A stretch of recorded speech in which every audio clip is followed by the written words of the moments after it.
We explored the flop trauma response, how it feels like shutting down, freezing, or giving up when life becomes too overwhelming. What you might not know is that the flop response is actually the final step in what we call the defense cascade. The defense cascade is how our nervous system responds to danger.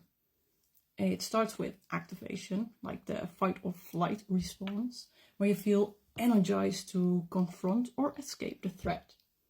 But when that doesn't happen or work, when the danger feels inescapable, your system shifts into freeze mode, where you feel stuck or immobilized.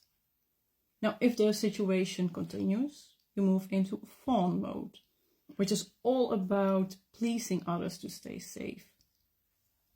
And when that doesn't work, when you've tried everything and you feel extremely helpless, you move into flop trauma response, which is shutting down completely, like a circuit breaker being flipped. This is where it connects to childhood. If you grew up with emotionally immature parents or abusive parents, you will likely experience moments where your needs were completely ignored, where your feelings were dismissed, your boundaries were disrespected, or the situation felt so overwhelming that there was no way to fight back or run away. In fact, you were still dependent on them to take care of you, to feed you, to provide you with shelter, clothes.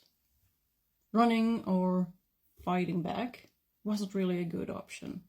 So maybe you froze in that moment, trying to figure out what to do next.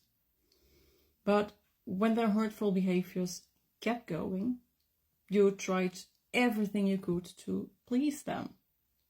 Be quiet, be perfect, walk on eggshells to not upset anyone. All to stay safe and maybe, just maybe, receive some love in return. And when even that didn't work, your system learned to default to flop, to emotionally shut down, disconnect, and survive by going inward. As kids, this response was what kept us safe. When your feelings weren't validated, when your environment wasn't secure, shutting down might have been the only way to cope.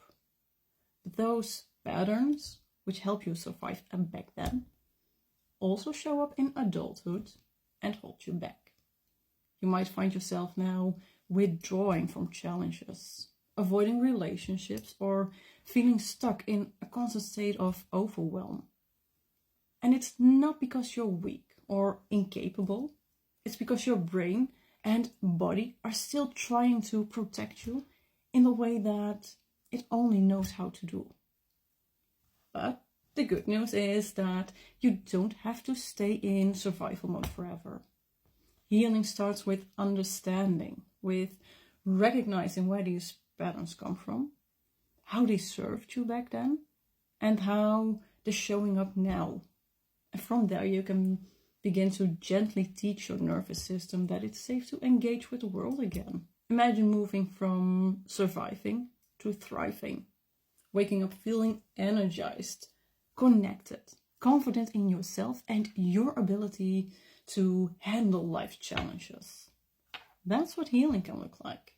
Now, if you're ready to take that first step, I'd love to help guide you through it. Together we can move past survival and into a life where you feel free to truly live again. Now tell me, what's one word that describes how you felt growing up? Let's open this conversation up together, and I'm here to listen to you.